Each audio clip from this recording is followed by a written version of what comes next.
அபார கருணா சிந்தும் ஞானதம் சாந்தரூபிணம் ஸ்ரீ சந்திரசேகரகுரும் பிரணமாமி முதான்வகம். காஞ்சி மகாபிரிவா 1978 வருஷத்துலேருந்து கிளம்பி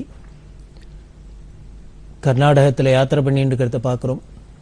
அந்த கர்நாடகத்தில் கதக்குங்கிற இடத்துல இருந்தால் இந்த கிரதக்கில் திருக்கோட்டீஸ்வரர் அப்படின்னு பெரிய சிவாலயம், கர்நாடகத்தில் ஜெகநாச்சாரி அப்படின்னு ஒரு பெரிய சிற்பி, அவரோட கைவண்ணத்தில் உருவான பல கோவில்கள், அதில் ஒன்றும் இந்த கதக் கோவில்.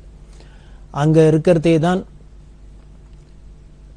பெரியவா அந்த கோவில்லாம் தரிசனம் பண்ணிட்டு அடுத்த யாத்திரையை கிளம்ப போயின்னு இருக்கா. இந்த யாத்திரையெல்லாம் ஒரு விசேஷம் என்ன அப்படின்னா, எதுவுமே முன்னால் பிளான் பண்ணாதது. நாளைக்கு அந்த ஊருக்கு போகிறோம், நாளைக்கு அந்த ஊரில் இருக்க போகிறோம், அடுத்த மாதம் இந்த ஊரில் இருக்க போகிறோம், இதை பண்ண போகிறோம், அது போகிறோம், எந்த ஒரு பிளானும் கிடையாது. இப்போ கதக்கில் இருக்கா அப்படின்னா கதக்கில் இருந்து கிளம்பியாச்சு அப்படின்னா பெரியவா தண்டத்தை தூக்கின்னு கிளம்பினா இவா யாத்திரை பண்ண போறான்னு அர்த்தம், அவ்வளவுதான். இது எப்படி முன்னால பிளான் பண்றது? ஆனால் நடந்தது. அதிசயமா இருக்கும், அமானுஷ்யமா இருக்கும். பெரியவாளோட அந்த தெய்வீக சக்திக்கு, அந்த தபோபலத்துக்கு இந்த யாத்திரை எல்லாமே ஒரு பெரிய எடுத்துக்காட்டு. எந்த ஒரு பிளானும் பண்ணாத இவா பாட்டுக்கு போயிட்டே இருப்பா. கூட இருக்கிறவாளுக்கெல்லாம் கூட தெரியாது, இப்போ கார்த்தால கிளம்ப போறாரா, ராத்திரி கிளம்ப போறாரா, ராத்திரி இங்கே தங்குவாரா, தங்க மாட்டாரா, நாளைக்கு சாப்பாடு எங்க, ஒன்றும் தெரியாது. அப்படியே போயிட்டே இருக்க வேண்டியதுதான். அது மாதிரிதான் இந்த கதக்கிலேருந்து கிளம்புறா. கிளம்பினா பக்கத்தில் அன்னிகரை அப்படின்னு ஒரு இடம். இந்த அன்னிகரைக்கு ஒரு பெரிய ஊர் அது. அங்கே அமிர்தேஸ்வரர் அப்படின்னு ஒரு சிவங்கோவில். அந்த அன்னிகரை தேசாய் அப்படின்னு ஒருத்தர் பக்தர் இருந்தார். அவரோட ஒரு பெரிய ஃபார்ம் ஹவுஸ், தோட்டம் எல்லாம் இருந்தது. பெரியவாளை வரணும் வரணும் அப்படின்னு வந்து கூப்பிட்டு இருக்கா. பல ஊர்லேருந்து பல பேர் வந்து பெரியவாளை கூப்பிட்டு தான் இருக்கா. ஆனால் பெரியவா ஒத்துட்டியான்னு, நான் உங்கள் ஊருக்கு வரேன், எங்கள் ஊருக்கு வரேன், வரமாட்டேன், ஒன்றும் பதிலும் சொல்ல மாட்டா. அது பாட்டுக்கு காதில் வாங்கிப்பா. அப்பப்போ சௌரியப்படி அதுக்கு ஏற்றாப்புல அது நடந்துக்கும். அது மாதிரி தான் அடுத்தது இந்த அன்னிகரைக்கு போகிறதா பிளான் இருந்தது. பெரியவா அப்படி போகிறத வச்சுன்னு இதான் பிளான் அப்படின்னு. அப்படி போகிற வழியில் நடுப்புற ஒரு இடம். அந்த இடத்துல ஷவனஹள்ளா அப்படின்னு ஒரு நதி ஓடுற இடம். ஒரே ஒரு கண்டிஷன் என்ன அப்படின்னா, அநேகமாக ஒரு நாளைக்கு 5 கிலோமீட்டர், 6 கிலோமீட்டர், 10 கிலோமீட்டர் வரைக்கும் இப்படி நடக்கிறது. இந்த நடக்கிற தூரத்தில் நடுப்புற எங்கேயான தீர்த்த வசதி இருந்ததுனால், கிணறு இருந்ததுன்னாக்க, இல்லை குளம் இருந்தா, ஒரு நதி இருந்தா, ஆறு இருந்தா, ஒரு ஸ்நானம் பண்றதுக்கு நல்ல தீர்த்த வசதி இருந்ததுன்னா அந்த இடத்துல அந்த வேளைக்கு தங்கிறது. இதுதான் அங்கே கண்டிஷன். அதுக்கு பக்கத்தில் கட்டடம்லாம் இருக்கணுங்கிறது கூட இல்லை. பல இடங்கள்ல கோவில் இருக்கும், பாழடைஞ்ச மண்டபம் இருக்கும், இப்படி இருக்கும், அப்படி இருக்கும். இதை வச்சுன்னு தான் ஒரு ப்ரொசீட் பண்ணிட்டு இருந்து. அதே மாதிரி ஷவனஹள்ளா அப்படின்னு ஒரு நதி ஓடுற இடமா இருந்தது அப்படின்னு கூட இருக்க போய் பார்த்துட்டு வந்து சொன்னா. ஆனா அந்த நதியில தண்ணி இல்லை, பக்கத்துல ஒரு கோவில் இருக்கு, ஒரு சிவங்கோவில், சிவலிங்கம் இருக்கு, கோவில் இருக்கு, அங்க தங்கலாம், அங்க போய் இருந்து அனுஷ்டானம் பண்ணிட்டு அன்னைக்கு மத்தியானம் பிக்ஷை முடிச்சுன்னு அப்புறம் ஃபர்தரா கண்டினியூ பண்ணலாம் அப்படின்னா அதுல இன்னொரு ஒரு சிரமம் வந்துடும். பெரியவாள் யாத்திரையில இன்னொரு சிரமம் என்ன அப்படின்னா, எங்கேயானு போற வழியில நதிக்கரையில குளத்தங்கரையில ஏதானும் ஒரு சிவலிங்க பிரதிஷ்டை பண்ணி ஏதானும் ஒரு கோவில் மாதிரி இருக்கு, அங்க தங்கலாம் அப்படின்னா சில இடங்கள்ல என்ன பண்ணியிருப்பா, அந்த ஆத்தங்கரை, குளத்தங்கரை, நதிக்கரையில எல்லாம் யாரானும் அந்த ஊர்ல யாரானும் சித்தி ஆகி இருந்தாக்க அவள் அந்த இடத்துல வச்சு புதைச்சு இங்க மேல ஒரு அதிஷ்டானம் மாதிரி கட்டியிருப்பா இல்லையா, அது மாதிரி ஏதானும் இருந்ததுனால் பெரியவா அங்க போய் தங்க மாட்டா, அங்க போக மாட்டா. ஸோ அதனால அதை கண்டுபிடிக்கிறதே பெரிய கஷ்டம். ஏதோ பக்கத்துல ஒரு தண்ணி இருக்கு, தீர்த்த வசதி இருக்கு, ஒரு சிவலிங்கம் இருக்கு, கோவில் இருக்கு, இங்க போய் தங்கிடலாம் அப்படின்னா அதை வச்சுட்டு போய் நம்பிட்டு இருக்கவும் முடியாது. அதுக்கப்புறம் பின்னால் அது ஏதானும் சமாதின்னு தெரிய வந்ததுனாக்கா அது ஒரு பெரிய விபரீதமா போயிடும். அதனால பெரியவா அந்த இடத்துக்கு போறதில்லை. காரணம் வேற ஒண்ணும் இல்லை, போப்படாது அப்படிங்கிற எண்ணம் இல்லை. இவா ஒரு பெரிய பீடாதிபதியா இருந்ததுனால இன்னொரு சன்னியாசிகள் சமாதிக்குள்ள இவா போறது இல்லை. ஏன்னா இவாளோட குரு பூர்வாச்சாரியால சமாதிக்குள்ள தான் போறது, அங்க போனா வந்தனம் பண்ணணும், அதனால அப்படி எல்லாம் இருந்திருந்தா. இந்த இடத்துல ஷவனஹள்ளா அப்படிங்கிற இடத்துல இருக்கலாம் அப்படின்ட்டு போனா. ஆனா அங்க போனதுக்கு அப்புறமும் ரொம்ப சிரமமா தான் இருந்தது. நதியில தண்ணி இல்லை, தண்ணி இல்லைன்னா கூட நதியில ஏதோ ஊத்து போட்டு ஏதானும் பண்ணணும், ஸ்நானங்களும் பண்ணிக்கலாம் அப்படின்னு. சரி, பெரியவாளுக்கு ஸ்நானனும் பண்ணிடலாம், கூட இருக்கிறவாள்லாம் போனா எப்படியும் ஒரு 5-6 பேர் போறா, இவாளுக்கெல்லாம் ஆகாரத்துக்கு வேணும், பெரியவாளுக்கு பிக்ஷை பண்ணணும், அதுக்கு நல்ல சுத்தமான தீர்த்தம் வேணும். இதுக்கெல்லாம் என்ன பண்றது? இதுக்கு எல்லாத்துக்குமே ஊத்த போட்டு எடுத்து அத்தை பண்ணி இதை பண்ணி இப்படிதான் பண்ற வழக்கம். பல இடங்கள்ல ஒரு 5-6 கிலோமீட்டர் தள்ளி தண்ணி கொண்டு வராப்புல இருக்கும். அந்த தண்ணி கொண்டு வந்தாலும் பெரியவாளோட அந்த ரிக்ஷாவையே எடுத்துன்னு போய் அதுல 5-6 குடத்தை எடுத்து வச்சுட்டு அதுல தீர்த்தெல்லாம் கொண்டு வந்து எல்லாருக்கும் வேலைக்கு ஸ்நானத்துக்கு சமையலுக்கு மேலுக்கு இப்படி எல்லாம் வச்சுக்கிற வழக்கம். இப்படி பலவிதமான கஷ்டங்கள் பெரியவாளோட யாத்திரை பண்ணினவாளோட அவ சொல்லி கேட்கணும் அந்த அனுபவத்தெல்லாம். ஒவ்வொரு வேளையும் ஒவ்வொரு நாளும் தள்ளுறதுக்குள்ள பெரிய பிரம்ம பிரயத்தனமா தான் இருக்கும். சரி, இவ்வளவு கஷ்டம் இருக்கே, நம்ம பாட்டுக்கு வீட்டை பார்க்க சௌக்கியமா போய் படுத்துன்னு சாப்பிட்டு தூங்கின்னு படுத்துன்னு இருக்கலாமே அப்படின்னா அது போறதுக்கும் மனசு வராது. வீட்டுக்கு வந்தா கூட வீட்டுல இருப்பு கொள்ளாது. கைங்கரியம் பண்றவாளுக்கெல்லாம் திருப்பி ஓடி வந்துட்டா தேவையில்லைன்னு முன்னமே சொன்னேன். பெரியவா சில இடங்கள்லாம் இந்த இடத்துல சௌரியம் இல்லைங்கிறதுனால விரட்டி இருக்கா அப்படின்னு எல்லாரும் ஊருக்கு போங்கன்னு விரட்டி இருக்கா. விரட்டி இருந்தா கூட எல்லாரும் பெரியவா விரட்டுறாளேங்கிறதுக்காக அந்த வார்த்தைக்கு மதிப்பு கொடுக்கணும்னு வருவாளே வழியே திருப்பி உடனே எப்ப போலான்னு தான் காத்துட்டு இருக்கிறாப்புல இருக்கும். அதுதான் அது பரபிரம்மம் அப்படிங்கிறதுக்கு சாட்சி. ஆனந்தமா இருக்கும். ஒரு வசதினா ஒரு வசதி இருக்காது. இன்னும் வசதி இல்லைன்னு சொல்றதை விட நெகட்டிவாவே இருக்கும்னே சொல்லலாம். அப்படி இருந்தா கூட நமக்கு என்னமோ ஒரு அதையெல்லாம் மீறி ஒரு ஆனந்தம் கிடைக்கும். பெரியவா பக்கத்துல இருக்கிறதுனால, அந்த பெரியவா சன்னதியா இருக்கிறதுனால, பெரியவாளோட அந்த சாமீபம் அப்படின்லாம் சொல்றோமோ இல்லையோ, மோட்சத்துல சாலோகம் சாயுஜ்யம் சாமீபம் அப்படின்லாம் சொல்றவே, அது மாதிரி அந்த பெரியவாளோட சமீபத்திலேயே இருக்கிறதுனால, அவ பக்கத்திலேயே இருக்கிறதுனால இப்படி எந்த ஒரு குறையா இருந்தாலும் என்ன ஒரு கஷ்டமா இருந்தாலும் ஒண்ணுமே தெரியாது. அது ஆனந்தத்தை கொடுக்கும். அந்த பெரியவா சன்னதியா இருக்கிறதுனால பெரியவாளோட அந்த சாமீபம் அப்படின்லாம் சொல்றோமோ இல்லையோ, மோட்சத்துல சாலோகம் சாயுஜ்யம் சாமீபம் அப்படின்லாம் சொல்றவே, அது மாதிரி அந்த பெரியவாளோட சமீபத்திலேயே இருக்கிறதுனால, அவ பக்கத்திலேயே இருக்கிறதுனால இப்படி எந்த ஒரு குறையா இருந்தாலும் என்ன ஒரு கஷ்டமா இருந்தாலும் ஒண்ணுமே தெரியாது. அது ஆனந்தத்தை கொடுக்கும். அதனாலதான் எல்லாருக்கும் திருப்பி அங்க போகணும்னு தோணிட்டே இருந்தது. அப்படிதான் பெரியவா அந்த அன்னிகிரை பார்க்க வரப்போற. அந்த அன்னிகிரையில வந்தா அந்த அமிர்தேஸ்வரர் அப்படின்னு கோவில் சொன்னோம். அந்த கோவில்ல பெரியவா தங்கி இருந்தா. அதை முடிச்சுண்டு அங்கேருந்து பெரியவா அடுத்தது யாத்திரை கிளம்பி வரத்தே பத்ராபூர் அப்படிங்கிற ஒரு இடத்துக்கு வந்தா. இந்த பத்ராபூர்ல ஒரு ஹனுமார் கோவில், அந்த ஹனுமார் கோவில்ல இருந்தா. அப்படி வர வழியில ஆகாமாவை அப்படின்னு ஒரு புண்ணிய காலம். இந்த ஆகாமாவை அப்படின்னா வேற ஒண்ணும் இல்லை, 4 மாசத்தோட முதல் எழுத்த சொல்லி இருக்கு, அவ்வளவுதான். ஆகாமாவை அப்படிங்கிறா இல்லையா, ஆஷாடம், கார்த்திகம், மாகம், வைசாகம் அப்படிங்கிற 4 மாசம். இதுதான் ஆகாமாவை அப்படிங்கிறது. இந்த ஆகாமாவை ஒரு புள்ளி காலத்துல இதுல சாஸ்திரங்கள்ல சொல்லியிருக்கு. இதுல என்ன பண்ணணும் அப்படின்னா, சூரியோதயத்துக்கு முன்னால, சந்திரன் அஸ்தமிக்கிறதுக்கு முன்னால, சூரியன் உதிக்கிறதுக்கு முன்னால, சந்திரன் அஸ்தமிக்கிறதுக்கு முன்னால ஸ்நானம் பண்ணணும். அமிங்கி ஸ்நானம் பண்ணணும். அவகாக ஸ்நானம் அப்படின்னு சொல்லுவா. அமிங்கி ஸ்நானம் பண்ணணும் அப்படின்னு ரொம்ப சொல்லியிருக்கு. முக்கியமா இதெல்லாம் ரொம்ப ஒரு சாஸ்திரத்துல எங்கேயோ சின்ன சின்ன விஷயம் மாதிரி சொல்லியிருந்தா கூட பெரியவா அதை ரொம்ப ஸ்ட்ராங்கா பிடிச்சுன்னு இருப்பா.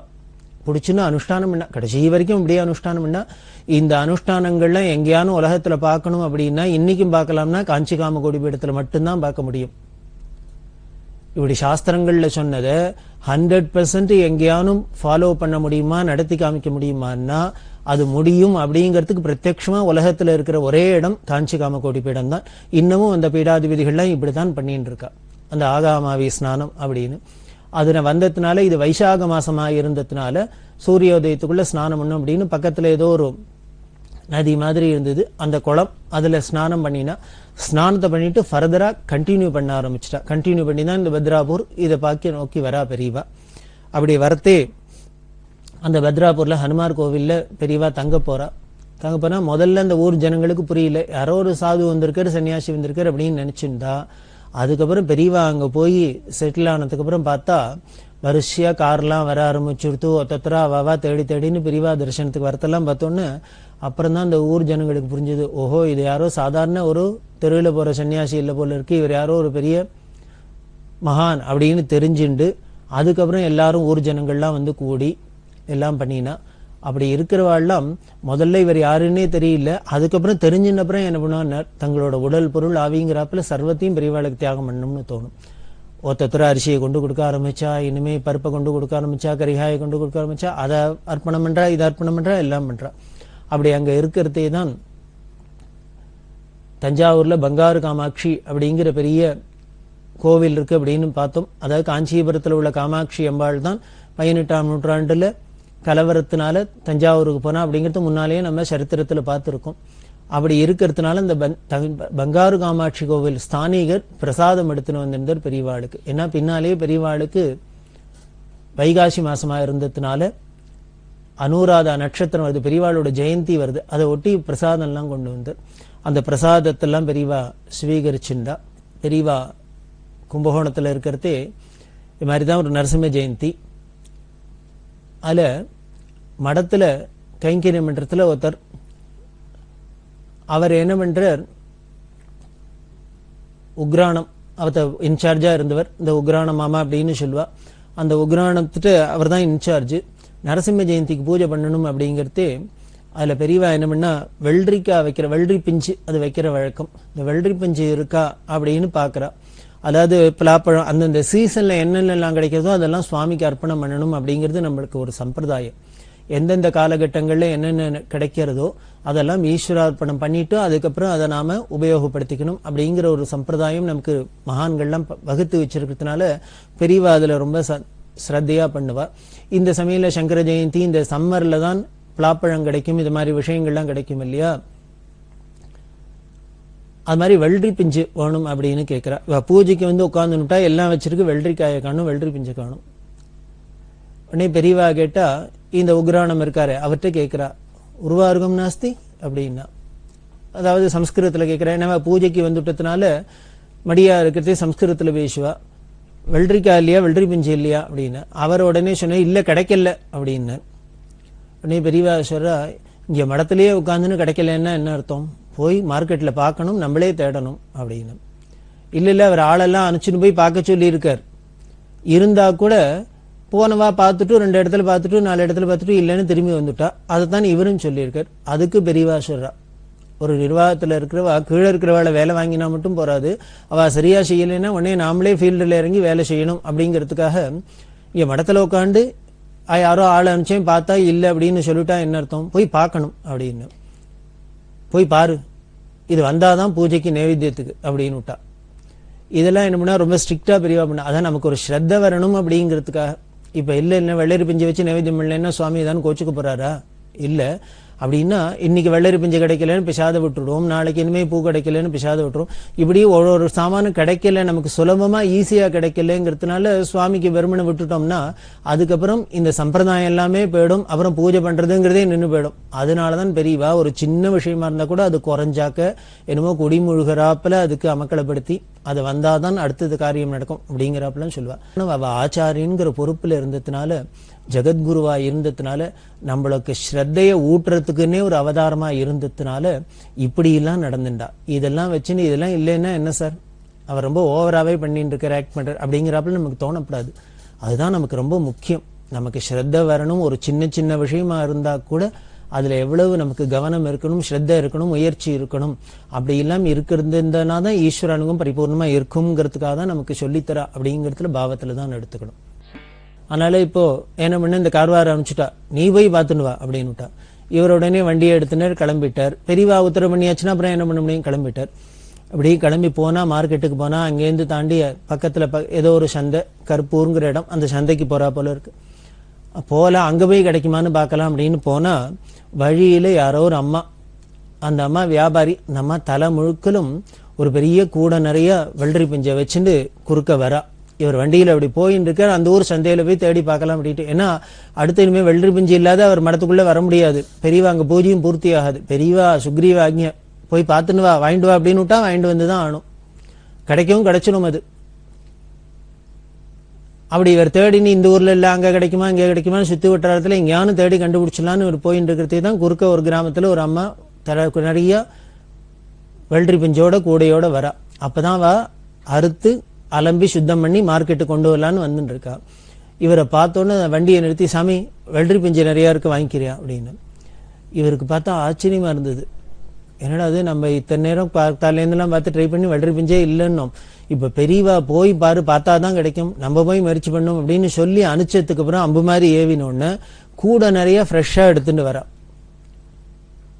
அவர் சொல்லுவார், கார்வார் சொல்லுவார், இது உக்ராணம் சொல்லுவார். அவர் என்ன பண்ணுவார் அப்படின்னா, இதெல்லாம் நமக்கு நம்ம தேடுறதே கிடைக்கல, இப்ப ஏன் கிடைச்சதுன்னு. அது பெரியவா சொல்ற தேடிப்பாரு அப்படின்னா, இப்ப பெரியவாளுக்காக என்ன பண்ணும்னர், தேவதைகள்லாம் எந்த தேவதை கூடையில தூக்கின்னு வருமோ தெரியாது நமக்கு. அப்படித்தான் ஒரு அம்மா வந்துட்டு இருக்கா. அவர் சொல்லு சாட்சாத் அம்பாளே தான் தூக்கின்னு வந்தா. ஏன்னா பெரியவா வெள்ளரி பிஞ்சு வேணும், நைவேத்தியத்துக்கு கேட்டுட்டா வேணும், அதுக்கா அப்படின்னு கொண்டு வந்தா. எவ்வளவு அப்படின்னா, நீ கொடுத்ததை கொடு அப்படின்னு அந்த அம்மா சொல்றா. விலை கூட சொல்லல. இவர் கூடையோட தூக்கி வண்டியில வையினர். 5 ரூபாயோ 10 ரூபாயோ அந்த காலத்துல வாங்கிட்டு வந்தாச்சு. கொடுத்தா வர வழி முழுக்கலும் இந்த உக்ரானத்துக்கு அந்த கைங்கரியம் பண்றவருக்கு ரொம்ப ஒரே சந்தோஷம். என்ன இப்படி பெரியவா நம்ம சொன்ன விலையே பணத்தை வாங்கிட்டு இப்படி வெள்ளரி பிஞ்சு கிடைச்சுடுத்து, வெள்ளரி பிஞ்சு கிடைச்சு வச்சு வெள்ளரி பிஞ்சு அவர் சந்தோஷப்பட்டுன்னு வர்றார். வந்தாக்க பெரியவா ரெடியா காத்திருந்தா.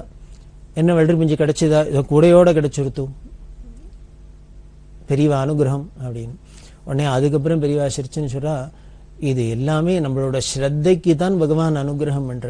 நம்ம எவ்வளவுக்குள்ள ஸ்ரத்தையா ஒரு காரியத்துல ஈடுபடுறோமோ அவ்வளவுக்கு அவ்வளவு புலிப்பாலா இருந்தாலும் எந்த ஒரு விஷயமா இருந்தாலும் கிடைக்காததுன்னே இல்லை. நம்மளோட ஸ்ரத்த முயற்சி தான் அதுல முக்கியம் அப்படின்னு சொல்லி அதுக்கப்புறம் வெள்ளரி பிஞ்சை வச்சு நைவேத்தியம் பண்ணி அந்த பூஜையை பூர்த்தி பண்ணா அப்படின்னு அவர் சொல்லுவர். இதெல்லாம் எதை காமிக்கிறது அப்படின்னா, பெரியவா எந்த ஒரு காரியத்தை பண்ணினாலும் அவ்வளவு பக்தி ஸ்ரத்தையா பண்ணியிருக்கா அப்படின்னு தெரியுது. அதை எதுக்கு நமக்கு தெரிஞ்சுக்கணும் என்ன ஆகணும் அப்படின்னா, நாம எதை பெரியவாளுக்கு பண்ணினாலும், பெரியவாளை எப்படி உபாசிச்சாலும், பெரியவாளுக்கு என்ன கைங்கரியம் பண்ணினாலும் அவ்வளவு பக்தி ஸ்ரத்தையோட பண்ணணும். முடியாததுங்கிறதே அங்க கிடையாது. ஏன்னா சொல்றவர் குருநாதர், நாம கைங்கரியம் பண்றது குருநாதருக்கு, குரு சேவை பண்றோம். அதனால அங்க முடியாது, நாட் பாசிபிள் அப்படிங்கிறதே கிடையாது. எது வேணாலும் பாசிபிள். எந்த ஞான மோட்சமே எளிமையா கிடைச்சிடுமோ அப்பேற்பட்ட சந்நிதியில நாம இருக்கிறது, இது மாதிரி சாமான்கள்லாம் கிடைக்கிறது எல்லாமே பெரிய காரியம். அப்படிதான் இங்க நடந்தது. அது மாதிரி எது நினைச்சாலும் சிருஷ்டி வந்துடும் அப்படிங்கிறதுக்கும் சில பல நிகழ்ச்சிகளை சொல்லலாம். புதுக்கோட்டை ராதா அப்படின்னு ஒரு அம்மா, அந்த அம்மாவோட குழந்தைய ஒரு பேரனோ பேத்தியோ அந்த குழந்தைய அழிச்சுன்னு பெரியவா தரிசனத்துக்கு போயிருக்கா. ஒரு சமயம் போயிருக்கிறது, பெரியவா அந்த குழந்தைக்கெல்லாம் ஏதானும் கொடுப்பா, கல்கண்டு வாழைப்பழம் ஏதானும் கொடுக்கறதே அந்த குழந்தைகிட்ட கேட்டா, என்ன வேணும் உனக்கு அப்படின்னா, அது மாம்பழம் வேணும்னு. ஆனா அந்த சீசன் இல்லை. அப்போ மாம்பழமோ பெரியவாளுக்கு கைத்தாப்புல ஆப்பிள் இருக்கு, ஆரஞ்சு இருக்கு, என்னெல்லாமோ இருக்கு, இதெல்லாம் விட்டது இல்லாத மாம்பழம் வேணும்னு கேட்கறது. பெரியவாளான்னு இருக்கிறத கொடுத்துருக்க கூடாதோ, அந்த குழந்தைக்கு என்னமோ ஆசைப்பட்டதான் கொடுக்கணுங்கிறப்பல உனக்கு என்ன வேணும்னு கேட்டா அது இல்லாத கேட்டு கொடுத்தோம். கூட இருக்கிறவா வீட்டுல அடிச்சுன்னு போன பெரியவாள்லாம் அப்படிலாம் கேட்காத அப்படிலாம் சிரமப்படுத்தப்படாதுன்னு சொல்லிட்டு இருக்கா. ஆனா குழந்தைக்கு என்ன தெரியும், கள்ளங்கப்படம் இல்லை, அது பெரியவா கேட்டாலும் கேட்டு கொடுத்தோம். நீ பெரியவா சொல்றா, குழந்தைய ஏமாத்தப்படாது, இந்த மாம்பழம் கேட்டுருத்தோம். இப்ப எப்படியான குழந்தைக்கு மாம்பழம் கொடுத்தாகணும். அதுவாவே கேட்கல, நம்ம தான் என்ன வேணும்னு கேட்டோம். இப்ப அது ஒண்ணு சொல்லிடுத்தோம், அந்த சாமான் இல்லைன்னு திருப்பி சொல்லப்படாது, வேணும் அப்படின்ட்டு ஏதானும் மாம்பழம் இருக்கா பாரு, இங்க பாரு, அங்க பாருன்னு. அப்போ மேட்டூர் ராஜகோபால் அப்படின்னு ஒரு பக்தர், அவர் கைங்கரியம் பண்றவர். அவர் என்ன பண்ணுவார், சில விஷயங்கள்லாம் பண்ணி வச்சிருப்பார். நிறைய அந்த பழங்கள்லாம் பெரியவாள்கிட்ட வந்துட்டே இருந்ததுன்னா எத்தனை பழத்தை அப்படியே சாப்பிட முடியும், பாதி அழுகி போயிடும், வேணா போகும். வரவாள்லாம் காசு கொடுத்து பக்தியோட ஸ்ரத்தையோட பெரியவாளுக்குன்னு வாங்கிட்டு வந்திருக்கா. அது வீண் போகப்படாது அப்படிங்கிறதுனால என்ன பண்ணார், அந்த பழங்கள்லாம் மீந்த பழங்கள்லாம் வத்தல் மாதிரி போட்டு வச்சிருப்பாரு, இல்ல அந்த ஜாம் மாதிரி பண்ணி வச்சுப்பாரு, பல்ப் மாதிரி பண்ணி வச்சுட்டு இதெல்லாம் பண்ணுவார். அதை காயகையை வச்சு இதை பக்குவப்படுத்தி வச்சுட்டு அப்பப்போ ஏதானு இது கிடைக்காத ரேர் சந்தர்ப்பத்துல வேணும்னு பெரியவா கேட்டா கொடுக்கறது அப்படின்னு வச்சுருப்பார். அதனால பெரியவா என்னம்னா வேதபுரி சாஸ்திரன்னு கைக்கணும். அவர்கிட்ட போய் நீ மேட்டூர் ராஜகோபால்கிட்ட போய் கேட்டுன்னு வா, அவன் அந்த மேங்கோ ஜெல்லி மாதிரி ஏதானு பண்ணி வச்சிருப்பான், அம்சத் மாதிரி, அதை மாதிரி இருந்தாலும் கொண்டு வா. அது மாம்பழம் தானே வேணும் கேட்டது, மாம்பழம் தானே அதுவும், அதை வேணா கொடுக்கலாம் அப்படின்னா. அவர்கிட்ட போய் கேட்டா சோதனையா அதுவும் இல்லை. அவர் அந்த மாம்பழ சீசன் வரத்தை வேணா மீந்துனா பண்ணி வைப்பார். இப்ப மாம்பழ சீசனும் இல்லை, அவர் மீறவும் இல்லை, பண்ணவும் இல்லை, அவரும் இல்லைன்னு விட்டார். அதுவும் இல்லைன்னா பெரியவா சொல்றா, குழந்தையோ கேட்டுறது இல்லைங்கிறது, இப்ப மாம்பழம் வந்தே ஆகணும், வந்து கொடுத்துதான் ஆகணும் அப்படின்னு சொல்லிகிட்டே இருக்கிறது. யாரோ ஆந்திராலேருந்து 2 பேர் தரிசனத்துக்கு வரா. அப்படி வரவா என்ன பண்ணினா, இத்தனாம் பெருசுக்கு மாம்பழத்துல 2 தூக்கின்னு வரா. அவ வேற ஒன்னும் எடுத்துன்னு வரல, மாம்பழம்னா பெரிய சொம்பு மாதிரி இருக்கு, இத்தனாம் பெரிய மாம்பழம் 2 தூக்கின்னு வரா. வந்து பெரியவாள்கிட்ட வச்சா நமஸ்காரம் பண்ணினா, அவளுக்கு அனுகிரகம் பண்ணியாச்சு. உடனே பெரியவா சிரிச்சுனே சொல்றா, இப்ப மந்திரத்துல மாங்காய் வருதுங்கிறாப்புல இருக்கு, இப்ப இந்த குழந்தை மாம்பழம் வேணும்னு கேட்டுது, மாம்பழம் எங்க தேடினாலும் நமக்கு கிடைக்கல. ஆனால் இப்ப என்னடான்னா திடீர்னு யாரோ 2 பேர் கொண்டு வந்துட்டா. அவ கொண்டு வந்தவாளும் சீசன் இல்லாத சீசன்ல நிறைய ஒரு கூட கொண்டு வரல, அப்படி கொண்டு வரல, இப்படி கொண்டு வரல, கரெக்டா எண்ணி 2 பழம் கொண்டு வந்திருக்கா இத்தனாம் வயசுக்கு. உடனே பெரியவா அந்த குழந்தைய கூப்பிட்டு, எனக்கு ஒண்ணு உனக்கு ஒண்ணு. ஏன்னா அவ அர்ப்பணம் பண்ணியிருக்காளோ இல்லையோ பெரியவாளுக்குன்னு. அதனால தனக்குன்னு ஒண்ணா அந்த குழந்தைக்கு ஒண்ணு அப்படின்னு கொடுத்து கையில கொடுக்குறா அப்படின்னா வாங்கிட்டு அந்த குழந்தை அப்புறம் வந்துடுத்தோ. இதை பார்த்து இந்த கூட இருந்தவாளுக்கெல்லாம் ஒரு ஆச்சரியமா இருந்தது. இத்தனை நேரம் தேடியும் மாம்பழம் இல்லை, மாங்காய் இல்லை, மாங்காய் இல்லை, ஒண்ணும் இல்லை அப்படிங்கிறோம். ஆனால் இப்படி பெரியவா ஒண்ணும் இல்லாத மாதிரி இருக்கிற சமயத்துல வேணுமே வேணுமேன்னு நமக்கு ஏதோ விளையாட்டு காமிக்கிறாப்புல இருக்கு. ஆனா கொஞ்ச நேரத்துல பார்த்தா யாரோ 2 பேர் தூக்கின்னு வரா. அவ யாரு நமக்கு தெரியாது, பெரியவாளுக்கு தான் தெரியும். இப்படி பெரியவா சன்னதியில இல்லைன்னே ஒண்ணும் இருக்காது. இல்லாத விஷயம் மாதிரி இருந்தா கூட அது ஏதோ பெரியவாளோட சிருஷ்டினால அந்த க்ஷணத்துக்கு வந்துடும், அந்த உபயோகத்துக்கு வந்துடும். அது அந்த சந்நிதி விசேஷம். அந்த பெரியவாளை நினைச்சாலே நமக்கு அதெல்லாம் கிடைக்கும். பெரியவாளுக்கான சந்நிதியில தான் இப்படி எல்லாம் வருது. நமக்கு இருந்த இடத்துலேருந்தே பெரியவாளை நினைச்சோம்னா நமக்கும் கிடைச்ச கேணுன்னு ஆசைப்பட்டதெல்லாம் கிடைச்சிடும். ஏன்னு அது காமதேனு கல்ப விருட்சம் இல்லையும். இந்த காமதேனுக்கு அடியில கல்ப விருட்சத்துக்கு அடியில எதை நினைச்சுட்டு ஆசைப்பட்டாலும் அது கிடைச்சிருது அப்படின்னு சாஸ்திரம் சொல்றது இல்லையா? அதை போலதான் பெரியவாளை நினைச்சுட்டு நாம எதை நல்லது நினைச்சாலும் அதை நமக்கு கைகூடுறது, நமக்கு கையில கிடைச்சிடுறது அப்படின்லாம் தெரியுது. இந்த நிகழ்ச்சிக்கும் அந்த நிகழ்ச்சிக்கும் என்ன சம்பந்தம் அப்படின்னு நமக்கு தோணலாம். இப்படி இல்லாம தான் சம்பந்தப்படுத்திக்கணும்.